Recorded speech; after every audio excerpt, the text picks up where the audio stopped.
Rishikesh Advanced Pain Clinic. నొప్పి మాయం surgery దూరం. For appointments 9155515563. ఈశ్వర్ సినిమా తర్వాత నీకేమైనా నీ లైఫ్‌లో కెరీర్ మారడం గాని, నీ లైఫ్ యాక్టింగ్ గాని ఏమైనా కొత్తగా లైఫ్ జర్నీ టర్న్ అవ్వడం ఏమైనా జరిగిందా? లేకపోతే ఎప్పుడు ఉండేలాగానే ఉందా? చాలా జరిగినాయి. ఎలా వచ్చిందన్న అసలు ఆఫర్ గూడా? ఈశ్వర హ్మ్. సేమ్ కీరవాణి గారు ఎలా చూసారో అదే రవీంద్ర భారతిలో జంధ్యాల హాస్యోత్సవం అని చెప్పేసి ఒక కార్యక్రమం జరిగింది. దాంట్లో నేను ఇమిటేషన్ డాన్స్ చేస్తుంటే జలదంకి సుధాకర్ గారు అని రైటర్ పరచురు బ్రదర్స్ దగ్గర ఆయన గోస్ట్ రైటర్గా చేశారు. ఆయన జయంత్ గారికి ఈ సినిమా డైలాగ్స్ రాస్తున్నప్పుడు ఈశ్వర్ సినిమా ఫ్రెండ్ క్యారెక్టర్కి అబ్బాయి బాగుంటాడు సార్ కొంచెం అంటే అందులో ఈశ్వర్లో ప్రభాస్ అన్న ఫ్రెండ్ పక్కన ఫ్రెండ్లో ఒకటికి సినిమా పిచ్చే ఆ క్యారెక్టర్కి నన్ను నా డాన్స్ ఇమిటేషన్ చూసి అరే ఈడైతే కరెక్ట్గా యాప్ట్ అని చెప్పేసి పిలిపించి ఆడిషన్స్ చేస్తే ఈ క్యారెక్టర్కి బాగా సూట్ అవుతావు నువ్వు అని చెప్పేసి ఆ క్యారెక్టర్లో పెట్టాడు. నాకు చెప్పడం ఏంటంటే ఈశ్వర్లో ఫస్ట్ ఈ సినిమాలో ప్రభాస్ అండ్ నలుగురు గ్యాంగ్లో నువ్వు ఒక్కడవే కొంచెం బుర్రవాడి పనులు చేసేవాడివి, ఎందుకంటే డబ్బులన్నీ నీ దగ్గరే ఉంటాయి, నువ్వు డబ్బులు సంపాదించేవాడు, మిగతా వాళ్ళంతా నీ దగ్గర డబ్బులు తీసుకొని ఎంజాయ్ చేసే బ్యాచ్. సో ప్రభాస్ అన్నని ఏదన్నా అనగలిగే కెపాసిటీ నీకు ఒక్కడికి ఉంటుంది సినిమాలో అన్నట్టుగానే ఆ సినిమాలో హీరోయిన్ గురించి ఒక చిన్న సీన్ వచ్చినప్పుడు నేను తిట్టేస్తా, ఏంట్రా దాని వెంట పడుతున్నా ఊరుకూరికే నీకు పని లేదా అని చెప్పేసి. సో మిగతా వాళ్ళు ఎవరు అలా ఉండరు, నా క్యారెక్టర్ అలాంటిది. సో అలా డిజైన్ చేసుకున్న క్యారెక్టర్కి ఆడిషన్స్లో నన్ను సెలెక్ట్ చేసి అక్కడ నుంచి నా సినిమా లైఫ్ స్టార్ట్ అయింది. అప్ అండ్ డౌన్స్ క్యారెక్టరైజేషన్ చేంజ్లు చాలా జరిగాయి. యాజ్ ఎ ఫ్రెండ్గా ఎంటర్ అయ్యాను. మధ్యలో కొన్ని రోజుల తర్వాత ఒక చిన్న 2 సినిమాలు హీరోగా వచ్చాయి. ఇవి వర్కౌట్ అవ్వట్లేదు అని చెప్పేసి మళ్ళీ సాఫ్ట్వేర్కి వెళ్ళాను, జాబ్ చేసుకుంటూనే మళ్ళీ టీవీకి వచ్చాను. జబర్దస్త్ ద్వారా అంటే అంతకు ముందు యాంకర్గా వచ్చా, యాంకర్గా కొన్ని షోస్ చేసిన తర్వాత మళ్ళీ జబర్దస్త్ వచ్చింది, జబర్దస్త్లో ఒక కమిడియన్గా చేసుకుంటూ వచ్చా. So there are lot of changes. I'm enjoying the journey. ఇవన్నీ నీకు ఎక్స్పీరియన్స్ తో చేసావా లేకపోతే ఇందులోకి రాగానే అవి నేర్చుకొని చేసినవా? లైక్ నేనంటే ఇప్పుడు ఒక యాంకర్ చేసావు, యాక్టింగ్ ఇంట్రెస్ట్ తో వచ్చేసావు అంటే ఎక్కడైనా నేర్చుకుని వచ్చావా? లేదు, మనకు డాన్స్ వచ్చు, డాన్స్ ద్వారానే వాళ్ళు ఇచ్చిన సీన్ ని మనం ఎన్హాన్స్ చేసుకొని చూపిస్తున్నామా లేదా అనే ద్వారా యాక్టింగ్ వచ్చు. యాక్టింగ్ దాని తర్వాత యాంకరింగ్ కూడా నీకు రాదు, వచ్చానా ముందు యాంకరింగ్? అంతకుముందు ఎప్పుడు చేయలేదు.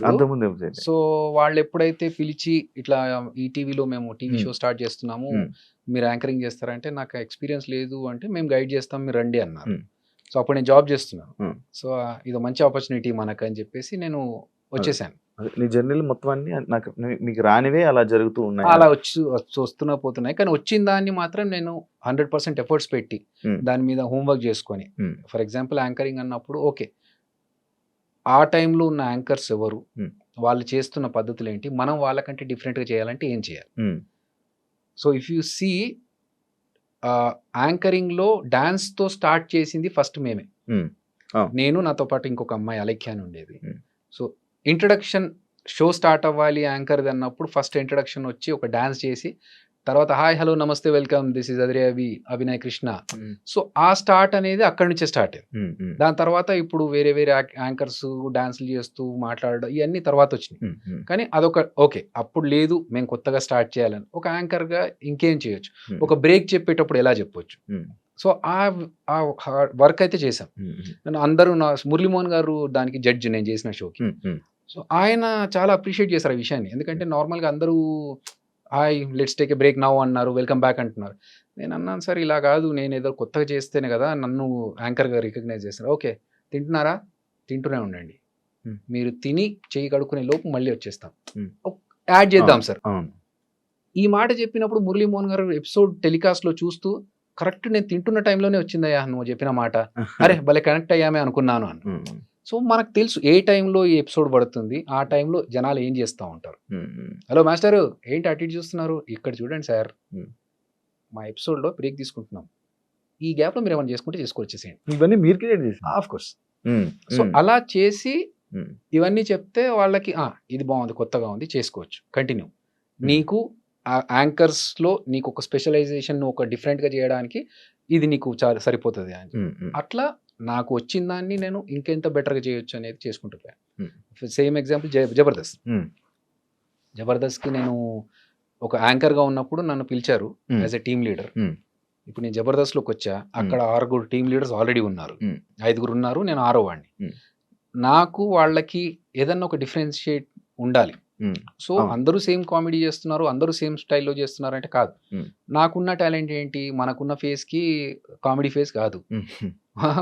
దీన్ని 100 ఎక్స్ప్రెషన్స్ ఇంక్లూడ్ చేసి 100 కష్టాలు పడితే తప్ప ఒక సింపుల్గా పేలే పంచి నేను పేల్చలేను. సో అలా ఉన్నప్పుడు నేనేం చేయాలి, ఇంకొక రకంగా ఎలా ఇంప్రెస్ చేయాలి అంటే, ఓకే లెట్స్ థింక్ క్రియేటివ్. అట్లా ఆలోచించి జబర్దస్త్లో ఒక 10 క్రియేటివ్ థింగ్స్ నేను చేసినవి నాకు గర్వంగా చెప్పుకోగలుగుతా. ఒకటి, సెలబ్రిటీతో స్కిట్ చేయించడం ఫస్ట్ నేను చేశాను, తెలంగాణ శకుంతలమ్మతో చేసి. దాని తర్వాత ఒక డిజిటల్ టీవీ పెట్టుకొని టీవీలోంచి ఒక పర్సన్ మాట్లాడుతూ ఉంటే బయట నుంచి నేను కౌంటర్స్, అది నేను చేశాను. తోలుబొమ్మలు చేశాను, తమిళ్ డబ్బింగ్ స్కిట్ చేశాను, వైట్ అండ్ వైట్ వేసుకొని ఒక రౌడీ షీటర్ ఎలా ఉంటాడు రియలిస్టిక్, అది నేను చేశాను. అలాద్దీన్ చేశాను, టామ్ అండ్ జెర్రీ చేసాం.